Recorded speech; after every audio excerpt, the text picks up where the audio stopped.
we fight the battles no one hears about. We drop into the middle of firefights to rescue others.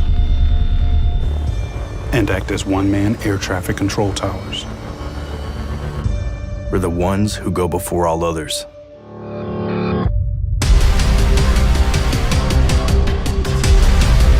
Join the fight.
Kennedy here looking for wrist control, looking to dirty him up with knees and strikes in the clinch. Nice shots here. Oh, knees to the head. That's it. Fight's over. Knocked out right in front of us.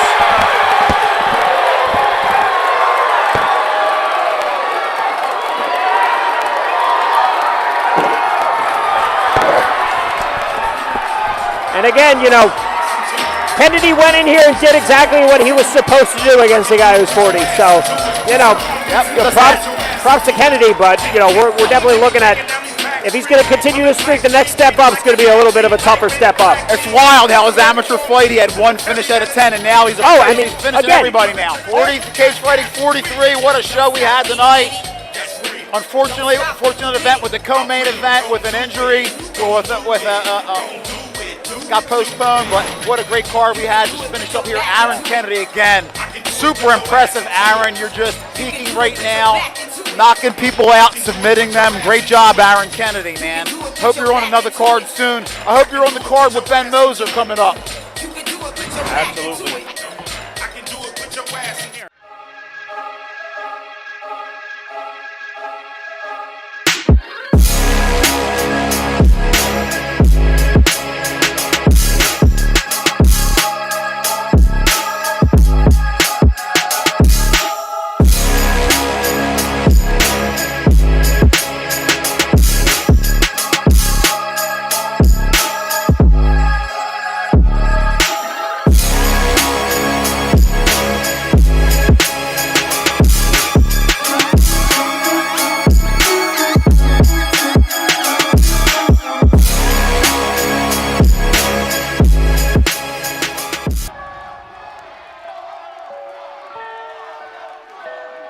It's time for the Art of War.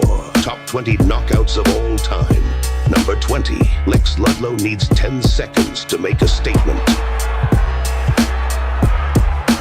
And that's it. Number 19, Will Dill lands an explosive haymaker.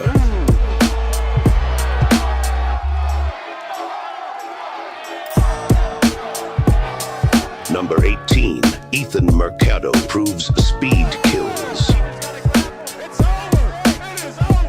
Number 17, Johnny Garb blows the roof off of South Philly. Stop it. They might stop it. Fight's over. Fight's over. Number 16, Andre Petrosky shows his hands and power. Number 15, Patrick Brady lands a brick for a big knockout. Number 14, Body Bags doing body bag shit. Oh my God, this fight is over. It is over. Number 13, Francis Travelli sends live casino into a frenzy.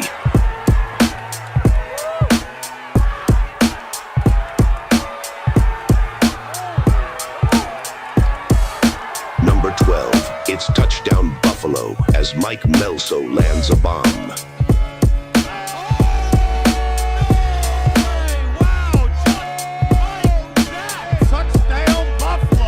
Number 11, Wild Mike breaks an orbital bone with an elbow from hell.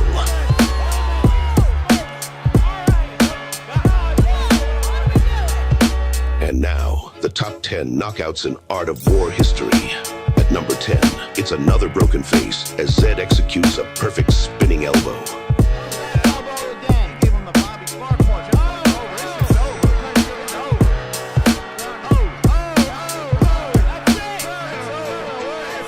Number 9, Cody Russell takes brutality to the next level.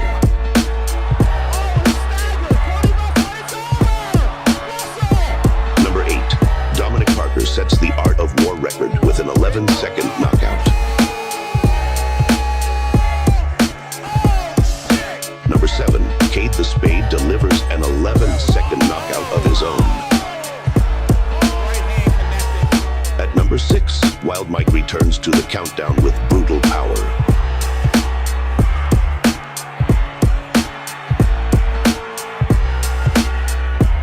Number 5, Semi the Jedi lands a highlight reel knee before heading to the UFC. Oh, he's out on his feet. Oh, God. Oh, no. Number 4, South Philly's favorite son, Johnny Garb scores the 2022 Knockout of the Year.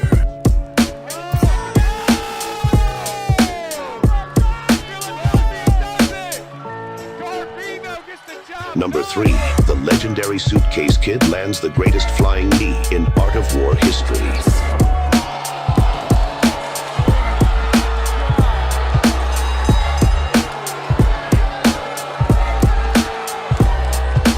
Number 2, body bag settles a grudge with an exclamation point.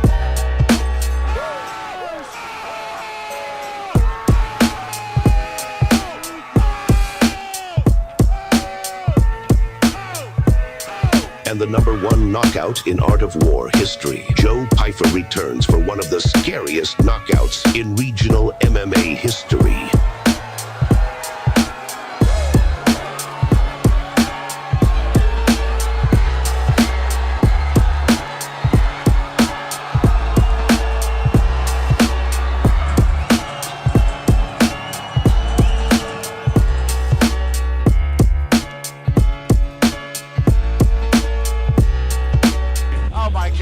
Talking about vicious.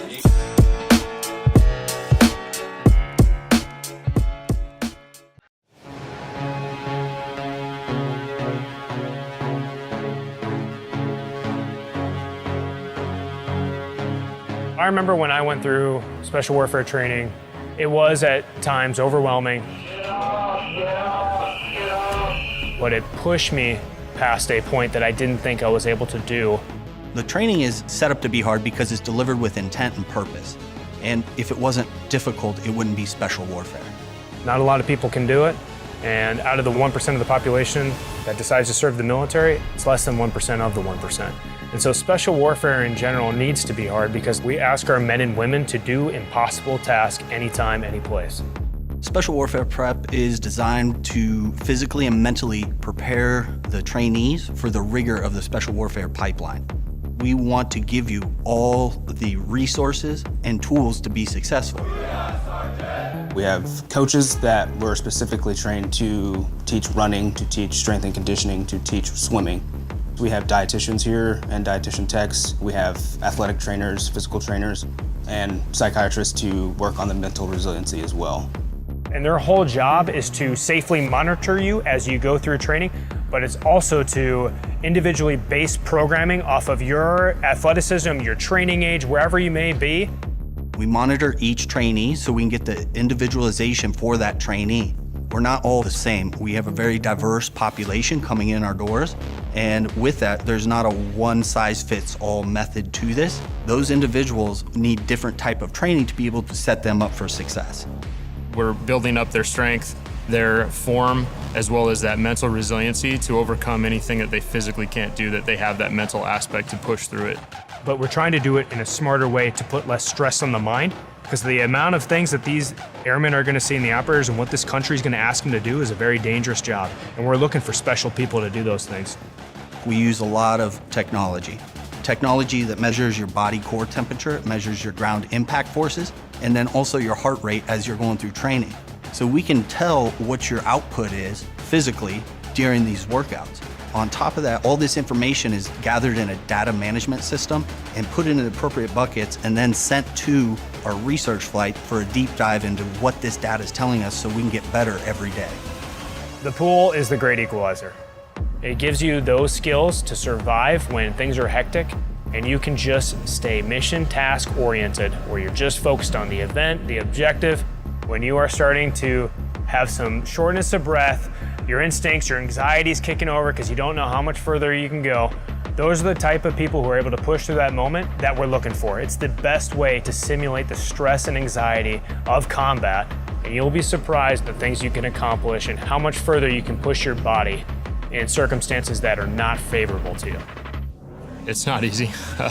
It's one of the toughest things you can do, but your mind will take you a whole lot further than your body ever will, and that's kind of what we want to instill here.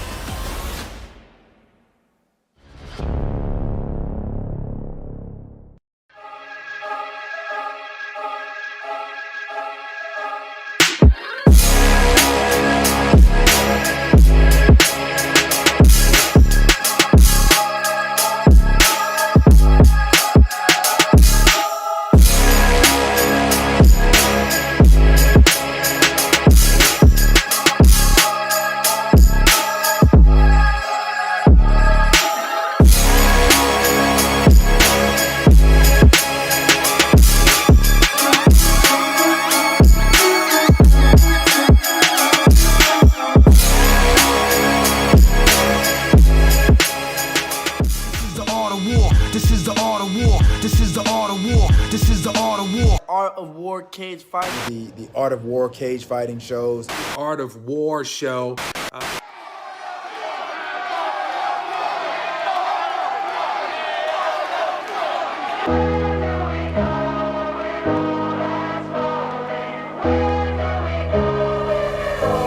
The Art of War.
The Art of War. Crazy in here!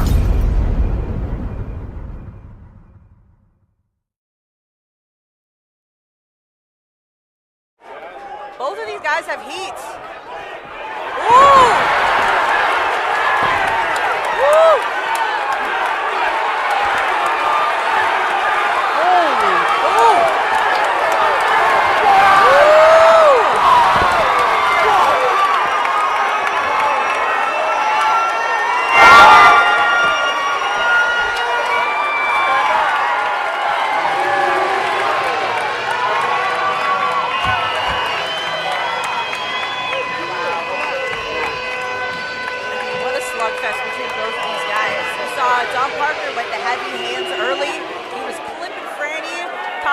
A couple times, but you know, Franny shook it off.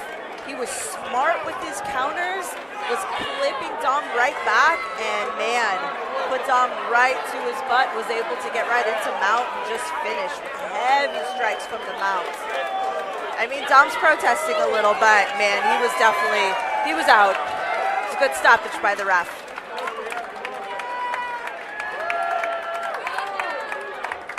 All right, and we got a new featherweight title for Franny Trivelli out of Balance MMA here in Philly. And I'll tell you, we got some studs on this card. So many up-and-coming fighters. Most of these fighters, they're not even 21 years old yet. It's like they can't even go out and celebrate in the casino afterwards. Most of these kids are like 19, 20 years old. Such bright futures in the sport.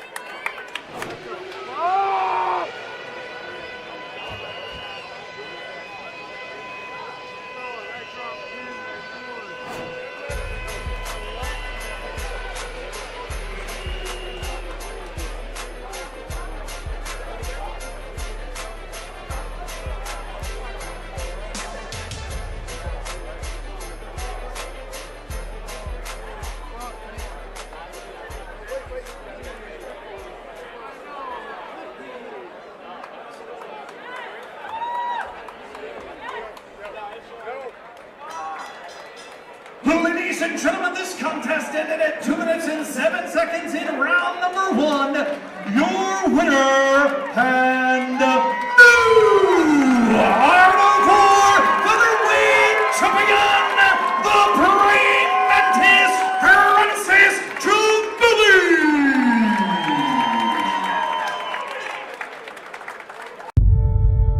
We fight the battles no one hears about. We drop into the middle of firefights to rescue others.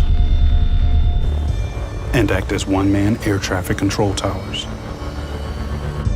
We're the ones who go before all others.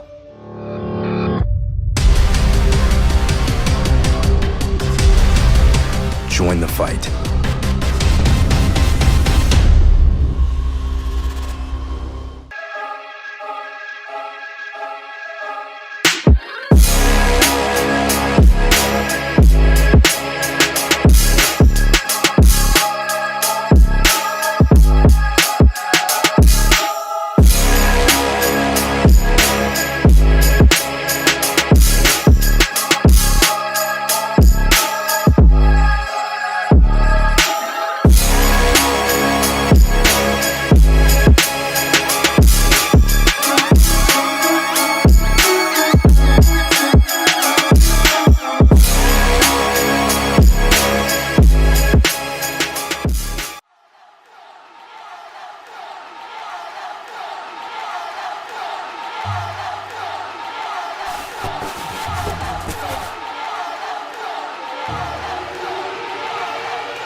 The art of war.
Kennedy here looking for wrist control, looking to dirty him up with knees and strikes in the clinch.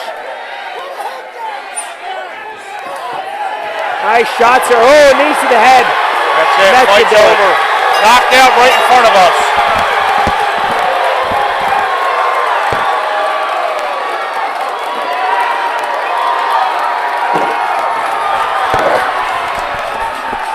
And again, you know, Kennedy went in here and did exactly what he was supposed to do against a guy who's 40. So, you know, props to Kennedy, but, you know, we're definitely looking at, if he's going to continue his streak, the next step up is going to be a little bit of a tougher step up. It's wild how his amateur fight, he had one finish out of 10, and now he's he's finishing everybody now. 40, cage fighting 43, what a show we had tonight. Unfortunately, fortunate event with the co-main event with an injury, got postponed, but what a great card we had. Just finished up here. Aaron Kennedy again. Super impressive, Aaron. You're just peaking right now, knocking people out, submitting them. Great job, Aaron Kennedy, man. Hope you're on another card soon. I hope you're on the card with Ben Moser coming up. Absolutely.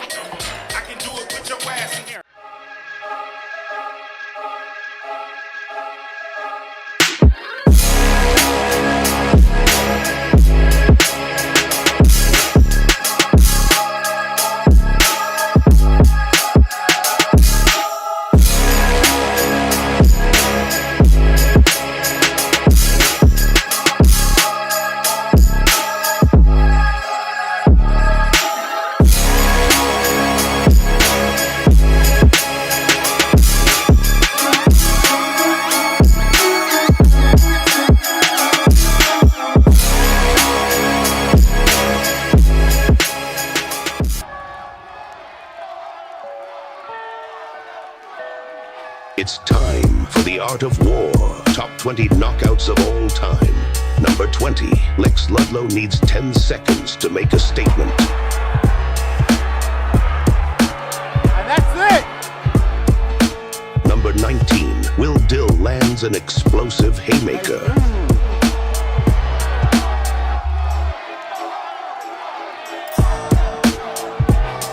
Number 18, Ethan Mercado proves speed kills.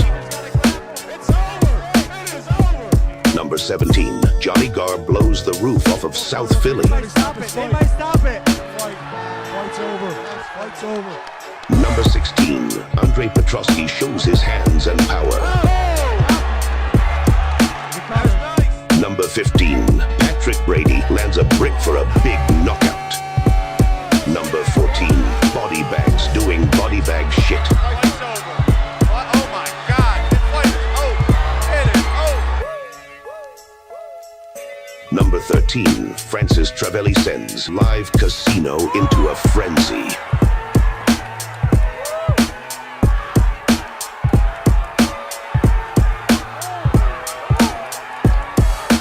Number 12, it's touchdown Buffalo as Mike Melso lands a bomb.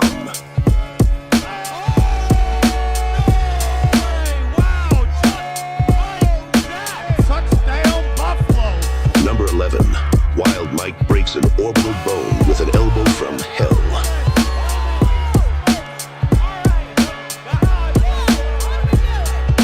And now, the top 10 knockouts in Art of War history.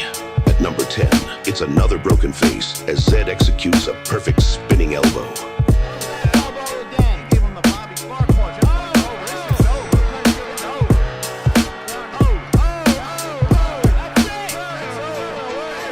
Number 9, Cody Russell takes brutality to the next level.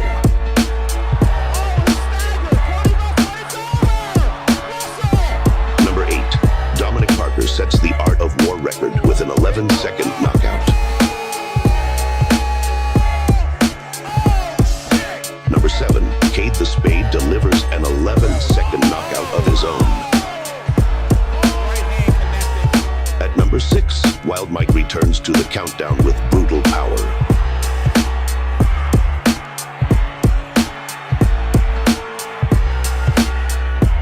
Number 5, Semi the Jedi lands a highlight reel knee before heading to the UFC. Oh, he's out on his feet.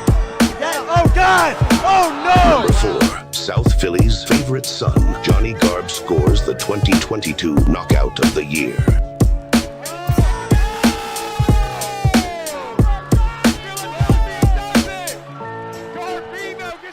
Number 3, the legendary Suitcase Kid lands the greatest flying knee in Art of War history.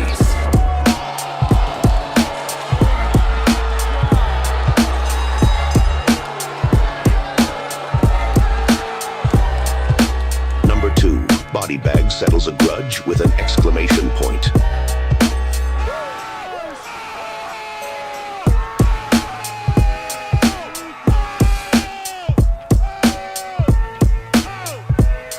And the number 1 knockout in Art of War history, Joe Pyfer returns for one of the scariest knockouts in regional MMA history.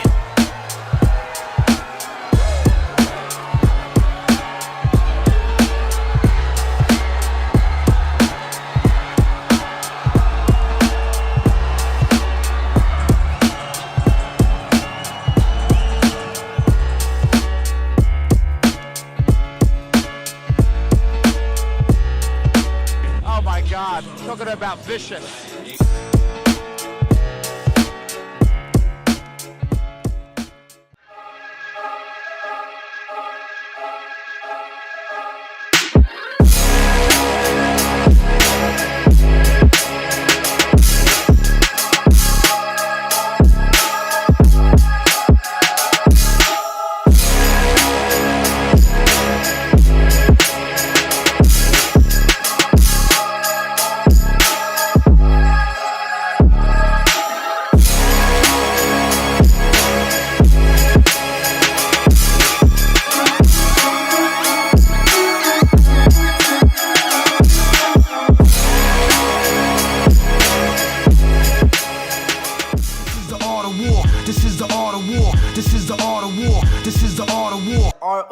Cage fighting. The Art of War cage fighting shows. Art of War show.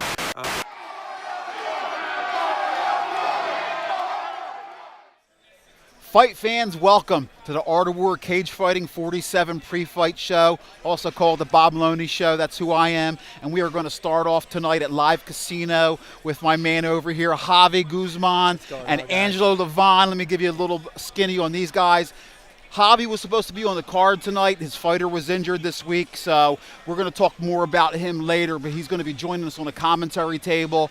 He had quite a layoff. We were really looking forward to him getting on the card tonight, but we'll address that later. Right now, we're going to talk to Angelo Levon. Angelo come down from Baltimore, and we're going to learn a little bit about him, and hopefully you'll learn a little bit about him too. He's taking on Fran Travelli tonight, and Angelo is really an exciting fighter. Everything I've heard and seen about him, we were just talking about the guys who he's fought. First of all, Angelo, welcome to Philly, Art of War Cage Fighting. How has your visit been so far before you got in there and started, going punchy face? Nah, I've been loving it here. It's my first time here at Art of War, and man, I'm loving it. All right, well, let's learn a little bit about you first before we talk about your fight. I followed you on Instagram, and you've been fight week, so haven't been on there that much. Talk to us a little bit about, you're in the gym all the time. Talk to me a little about, how you got into fighting, first of all, and what you're doing on a daily basis to stay in shape. I got into it when I was 9 years old, and then started with jiu-jitsu, then got into boxing, kickboxing, and the rest was history from there. And then after I had my first kickboxing fight at 15, I dropped the dude with a head kick, and I was like, oh yeah, I want to do this, and here we are, present day. Excellent. So talk to us a little bit about, your school and your coach. Give some shout-outs to them. I know we were talking about your head coach, who is an OG, but he's been around the sport for a long time.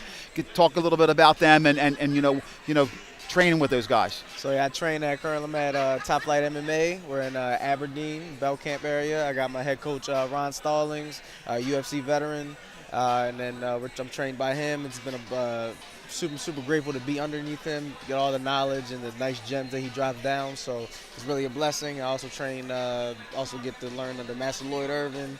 And yeah, I'm just blessed to be at where I'm at. Well, you get to work on your body and your fight game all the time because is that what you do? Your personal trainer, strength and conditioning? Is that what you do? Yes, sir. Yeah. So at night when I'm punching people in the face, in the daytime, I'm a personal trainer. And my clients are actually tuning in tonight. They're probably watching this right now. And help people get physically fit. So if you want to come get in shape, hit me up. Javi, you have anything you want to ask Angelo? I didn't even know those were his coaches, Ron Stalling and Lloyd Irvin. That's really sick. Those are two huge names in the business. Everybody knows those guys. If you don't know this guy, you should really take a look at his record. Everybody he's fought has been top flight. Like, they're getting, 4-1 guys. He's got a 3-2 guys. Dusted all of them. He's won all his fights, undefeated. I'm actually looking forward to seeing him fight. What do you think of your opponent? I'm just curious. His opponent is Fran Travelli. Listen, Fran, this is the one thing is shout out to you for you're coming from Baltimore. Fran Travelli, listen, he was born and bred here in South Philly. I'm sure he's going to have a lot more fans here than you. And, BJJ black belt, I mean, his uncle is, listen, they're royalty around here, balance and props for you for coming in here. Talk to us, like he said, a little bit about taking on Fran, because there's a lot of film on him, so I'm sure you and your coaches got to see what he's done so far. To talk to us about Fran. Yeah, he's another exciting challenge to go against. The bantamweight division is getting bigger, and that's what I'm preparing for those top 10 UFC guys. So he's definitely going to be a stepping stone for that. He has a nice long style, too. We also know about his grappling, so I'm looking forward to step up to the plate and show what I can do. Excellent. If you were to describe your style, what would you say your style is? I'd say I'm really well-rounded and unpredictable. Tactful. I'll say I'm tactful. I'd say the same. He does look very well-rounded in his fights that I've seen. Very well-rounded. Yeah. Got to be tactful in there. Awesome. So how has your visit to Philly been so far? Listen, Philly sometimes has a bad reputation. Yeah. We're here. We love Philly. I mean, that's how we are. We got that thick skin. They say you got to have thick skin to be in Philly. Yeah. So how has your visit been so far? And would you come back regardless of what happens tonight? Would you come back and fight again? Has it been a good experience so far? Yeah, of course. I've actually competed here a lot of jiu-jitsu tournaments here. I competed a lot. Right? Yeah, yes sir. Nice. Yes sir. Yeah, I competed a lot here. Love Philly.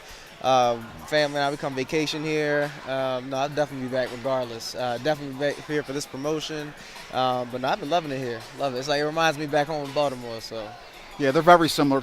Similar cities. So obviously everybody's goal is to get to the next level. What do you think? Could this possibly be your last amateur fight?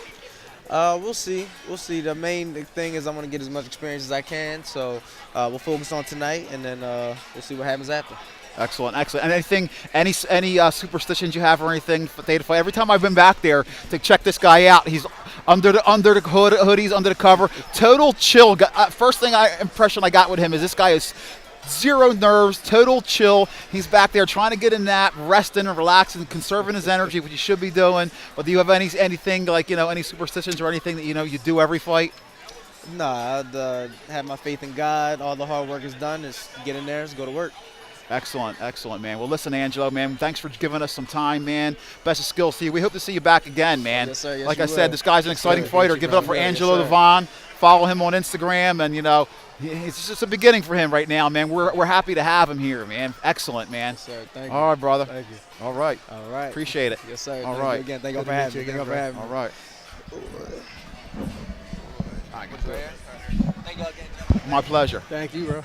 Okay, now me and Javi are going to talk about the card a little bit, but first let me give some love to my guy Javi. Javi trains at one of the listen, Tiger Schulman, if you don't follow MMA on the regional scene and over here in Philly and New York and Atlantic City, then you're missing out because this team is loaded. I mean, there is a lineup of killers, man. There is just so many amazing fighters at Tiger Schulman, and Javi was telling me how tough his training camp was, and he's over there working, getting beat up, he told me, by some killers over there. Talk to me a little bit about Tiger Schulman and about, the importance that mixed martial arts has made in your life. Oh, man. So the crazy thing is a lot of people don't even realize I started at Tiger Schulman's when I was 4 years old because little hyper ADHD kid. My grandparents didn't really know what to do because I was born and raised by my grandparents. So my grandma put me in, and she was like, I don't really know what to do with him. Like, he's so rambunctious, he's hyper. And they just put me in there, and ever since, I mean, the rest is history. Like, I fell in love with it, eventually turned into a fighter. It wasn't a little bit till I actually stepped away from Tiger Schulman's, and then my big head coach that I put a lot of my training back into, and who really made me a fighter, his name's Thad Campbell. He's actually a pro fighter. He fought for the WCL. He brought me back in and he took over the school, told my grandmother, like, hey, like, he should come back, try it out. It's going to be really good for his discipline, which, I mean, for Tiger Showman's, I mean, it's not really about the martial arts per se. It's more so about the discipline and who you become as a person and your character. And if you know anything about our fighters, they're all just top class guys. Like, they're not just great fighters. Like, if you know Julio Arce, Ryan Sitvicius, Rob Varicchio, Shane Burgos, Lyman Good, these are guys that they're not just instructors, they're not just fighters, they're actually amazing people. They have tremendous discipline. They're very humble. Like, the characteristics that they carry with them is something that I strive to have and be like myself. And that's really what keeps me coming back, is like the room, and like I really just love these guys and like what they instill in me and what I've gotten out of Tiger Showman's and the rest of the team. Honestly, like I can't even say like enough good things about my team and the guys over there. They're amazing. I love them. Well, listen, you're a firefighter for your career, right? Yes. So yes, to talk to me a little bit about how, you know, your MMA and your discipline with that helped you, you know, evolve to that, because that's such a rewarding job, a dangerous job, you know, and you got to be in shape, and the mental and discipline and the emotional part of that job like that. I mean, you probably could see some ugly things. You know, sure, you want to save everybody's life, but you can't save everybody. It's a job where you see the good and the bad and the ugly. How is that? Is that any kind of... So, you know what the funny thing is? So, like, to piggyback off of that, I was actually in the Army for 8 years as well, and I joined a fraternity as well, went to college, and then obviously the fire department. Nothing's been harder than being at Tiger Showman's. Like, they teach you how to deal with life. Like I said, the characteristics, like the core values that they instill in you, like the battles you learn and you go through there to even get a black belt. Like, nowhere else, like, everything else is easy after that. Nothing else can compare to something like that. Like, it's truly been one of the biggest blessings of my entire life, working with those guys and being able to be around individuals like that actually live it. They don't just talk about it. These guys really live it, and you see it every single day in just the way they act, the way they treat people, the way they treat themselves. They're amazing. Like, it's truly amazing. And I mean, like I said, it just makes, like, the other things in life very easy. Being a firefighter, of course, it's very hard. You come through a lot of situations, a lot of dangerous situations, but at the end of the day, I mean, like I said, I know what I've been through, like, to get my black belt. I know, like, the people that I've had to spar, the people that I've had to do rounds with in jiu-jitsu, and it's very similar, like, when you get put into a situation where your mind kind of, like, starts to second guess or something, and you're like, nope, we got to get the job done. The mission is the mission, the goal is the goal. Just block everything else out, tune out the emotion, and just all steam ahead. And listen, as far as Tiger Showman family, from somebody being on the other side of the cage, me, dealing with fighters and coaches, they are also phenomenal that way. They're very, very awesome people. The entire shout out to you, the Tiger Showman family. They're making a huge difference in the sport, making the sport better. They really are. Let me tell you, there's a load of guys over there that I see UFC futures for, and it's exciting. And this regional right now, the regional scene, we're just loaded with great people and great fights. The crazy thing is, they actually have an event tonight. There, a lot of them. We sold before my fight got canned. We sold about 110 tickets. We probably would have sold over 200, but Tiger Showman has an event tonight for charity event, right? Yes. Huge charity event. Yes. For I love it. For the kids with, like, disabilities and different things of the sort, and they get to be legit pro fighters for the night. They wrap their hands. They come out to the walkout music. They're fighting like pro fighters. So I mean, it's pretty crazy. Like, and all that money goes to charity. And correct me if I'm mistaken, it's called the Neurodivergent community, I believe. Yes. I just want to get it right. I don't want to mess that up. But listen, the fact that they're doing that and giving back to the community, listen, that's what this is all about, man. The entire MMA community is just a great big family, and when you break it down like that into great schools like that, trying to help everybody, especially the kids who need it, man. They look up to you guys, even though even guys that aren't in the UFC, it doesn't matter. I mean, I think we look up to them. Yeah, because it's amazing how, like, what some of them can do. Some of them are the ones, like, you look at them and you're like, man, if they're motivated to do it, like, shoot, what do I have to like be upset about? Like So- they come in happy and train every day. I gotta boost myself up. Oh, that's why I've been doing. That's why I love the sport. I've been doing this for over 20 years, sport and in the it's world. just the people involved are just such good people, and they're willing. They just want to throw out love and share their knowledge, and listen. You were at my title fight when I won the title here at Art of War for the featherweight title, And in that was a Annie's. long time ago, man. Woo. Well, listen, What a speaking of night. Art of War, let's talk about the card. I know you have some amazing Oh, notes. man. We're going to talk about some of the fights on the card because we were going over it, and I was having a hard time deciding who I thought was going to be fight of the night because there was a lot of great matchups. So let's talk first because the second fight of the night is your teammate, Big Black Shaq, versus Brighton Rodriguez. Both of these guys have kickboxing careers, and they're both making their MMA debut, and I'm really – listen, I would bet money on this. There's not going to be anybody shooting for a takedown in that fight. Well, talk to me a little about your teammate, Big Black Shaq. So his name's actually Shaquille Tucker, but you guys are going to call him Big Black Shaq. Funny story behind that. But anyway, yeah, Shaq, he's what, 3 or 4-0 in kickboxing, undefeated. Even his opponent's actually undefeated in kickboxing as well. Shaq, for being such a big guy, he's super fast. I had a lot of training with him. A lot of people think he's just good with the hands because he's a big dude, but I mean, this dude, he was actually training with Lyman Good. He's actually had some rounds with Eric Nighttime Nolan. I know you know he's in the UFC. Yes. I just saw him do rounds with Rob Verricchio like, what, a week ago? Dude, like, he's ready. This dude's prepared. Like, he took this, and I mean, there's been a lot of things that have happened in his life, but I mean, he stays like so calm, cool, collect. Like even yesterday, like I'm texting him, I'm talking to him, we get lunch.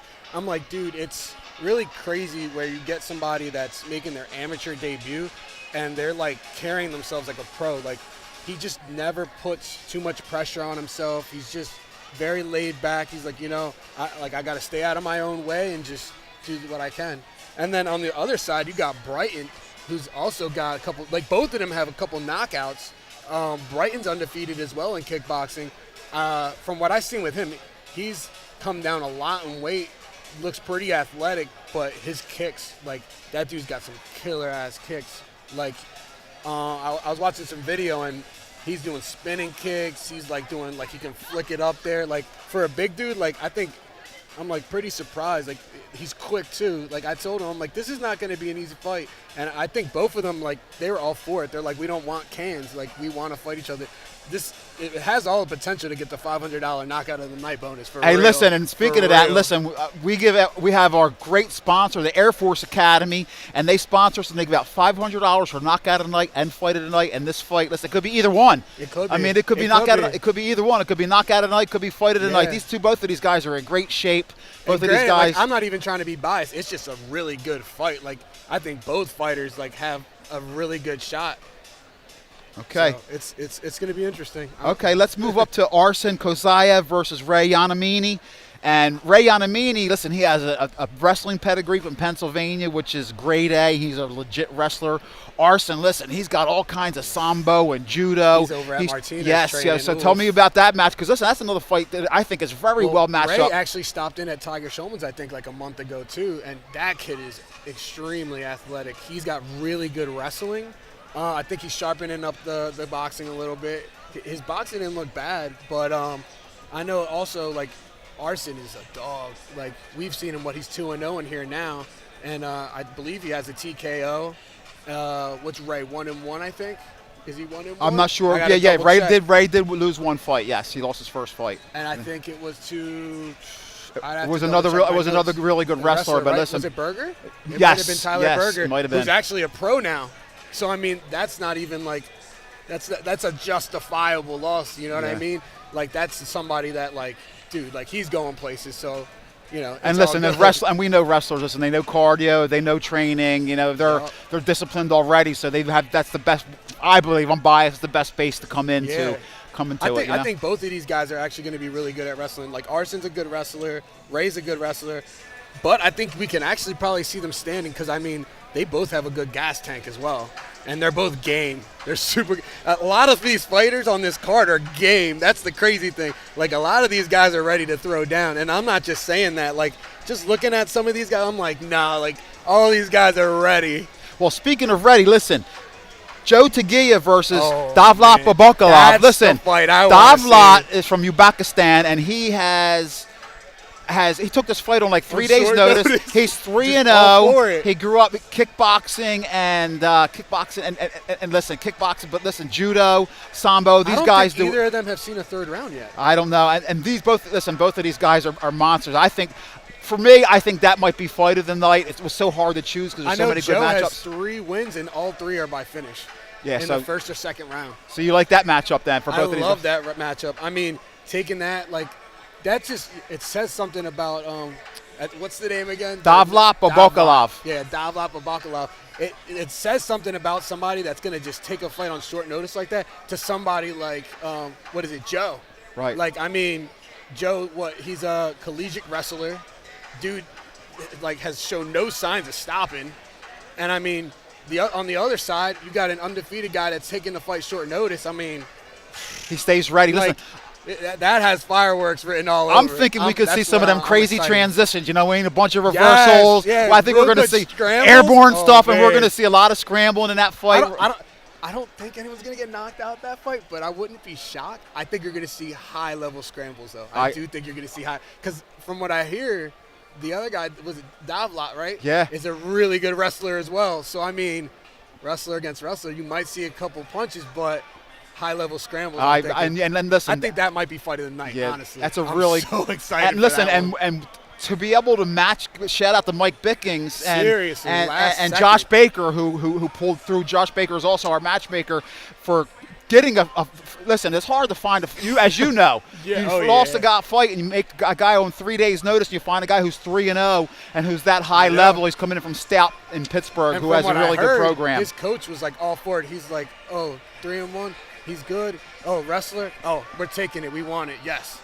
No questions. Didn't read much into it. Was just all steam ahead. Let's do it. Fireworks. You know what? With this level too, right? Listen, it's not just about getting easy wins as an amateur. It's about getting better and challenging yourself. You should want to fight the best guy you can. You know what I mean? Either one of those possibly goes pro after this fight. I know that if Joe wins, I have heard from his coach. I don't know if I'm supposed to say this, but I think he's going pro after this. I mean, and I probably should because that'd be a huge win.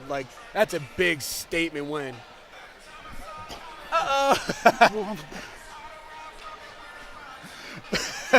Our co-main event is Paul Samaru versus Timmy Tyler. We're going to have Paul Samaru and his coach Earl Trouble Small out here soon, but we'll just talk about that matchup real quick. Listen, Timmy Tyler was away for 3 years. He told me he wanted me to tell everybody that he was a knucklehead and he was incarcerated for 3 years, but he's always been, before he was a game fighter, an exciting fighter, always brought it, had a ton of heart. And he loved to go in there and have fun and knock people out. Paul Samaru is 0-1 as a pro. He had a tough debut, but he's been over there training. He's one of the hardest trainers a lot. He's training a lot of wrestling at Hall of Fame with Eddie Hall. Well, you know he's in shape. If you're training with Eddie Hall, you're a physical specimen. Crazy room. And then he's over with Earl Trouble Small doing his MMA. I mean, that's a team right there. And then, like you said, Timmy Tyler always comes to fight. It's been a while since we've seen him, but I mean, sometimes you got to go away and you do some time, you do some thinking, get right with God, and you never know. That could have been exactly what he needed.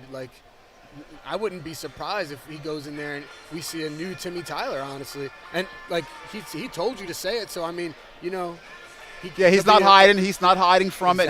He's being humble about it, and he seemed very chill yesterday. He's just calm about everything. I like it. I think he's in a good headspace. I hope he keeps doing well. I'm proud that he got out. He looks like he's doing good for himself. Yeah, listen, I know Timmy personally before he went away, and I always rooted for him in life because it's not everybody has the easiest life. Everybody knows out there. Everybody out there knows. You know what I mean? I mean, you don't know what people go through. We don't judge them. I root for everybody, man. You show me respect, I show you respect, and Timmy was always a respectful young man to me, and I'm rooting for him. Listen, the main event. Aaron Kennedy, who's been finishing everybody. I think, just a matter of time until somebody hears his name. I think he's 7-2. He's the defending bantamweight champion. He's a monster. He's taking on Carlos Valadez. Carlos is coming off of a standing elbow knockout in his last fight, which was spectacular to earn his title fight. Yeah. How do you see the main event? I was actually talking to Mike on the way here about that one. So Aaron's got incredible wrestling. I feel like everybody knows that by now. But I think Carlos, when I saw him yesterday, he just looked locked in. His losses aren't nothing to really just shrug your shoulders at. He lost to all good competition. He seems pretty game too. He looks in great shape. I think this is probably the best shape we've ever seen him. And then I think he's trying to put together a streak. I believe he has 5 straight finishes. He came here to play spoiler. In all honesty, you could tell he's locked in. Well, listen, Aaron Kennedy, right? He's not just a wrestler because we've seen him use his striking to get the takedowns and to get these submissions. He's got if he's on the ground, he's got a great submission game. He's got a pillow choke win. He's got a bunch. And I did call Aaron's fight in Atlantic City where in the first 10 seconds he kind of told the guy what to do. He charged him. He caught a knee to the face, broke his orbital bone. We found out afterwards.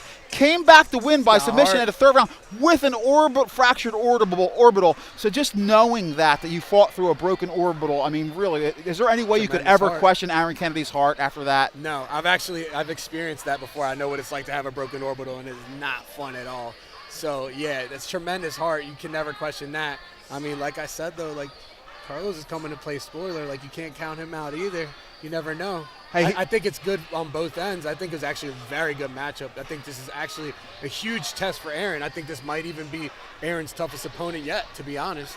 I might agree with you. And listen, Carlos, he's coming in. He's getting a great opportunity to come in to fight the champ. This is the biggest fight of his life. He looks ready. The biggest fight of his life. And listen, he said back there, and I love this too. Even though he's fighting the guy who's 7-2, he's champ. He says, "I'm coming for the 500 knockout night." And listen, as a fighter, you should have that mentality. You don't want to. That was the mentality I had. Right. You want to be humble, but you also want to be confident in yourself. Otherwise, why are you doing it? You don't want to be, I'm going to go in there and do my best. You want to be confident, but not cocky, and that's what I've got from him. He wasn't cocky. At weigh-ins, when they pulled the belt out, his guys were saying, that's your belt. That's what you came here for. That's your belt. So, I mean, he's definitely got people behind him. He's definitely in that headspace where that's what he wants. He's locked in. Awesome. Well, listen, we're going to be closing it down right here. And once again, get on Star Fund if you haven't ordered these fights yet. AOW 47. We got 9 fights tonight. Really some great matchups. I'm telling you, it'll be the best $20 you ever spend. This card is loaded. You get to hear. You just heard Javi, his expertise going over all the cards. I'm excited that he's sitting with me at the commentary table. So, My I first said, time, so bear with me, guys. Oh no, man! Listen, I'm trying. You're going to be carrying me, man. I'm going to hop on your shoulders once again. Bob Meloni with Javi Guzman, Art of War Cage Fighting 47. Happy to be here, Thank you, Mike Bickings, Deb Bickings, the whole family, and we got a great thing going here. And thanks again for our sponsors, especially Air Force Academy, giving away $1,000 tonight, $500 for fight of the night, $500 for knockout of the night, and we will see you in the cage.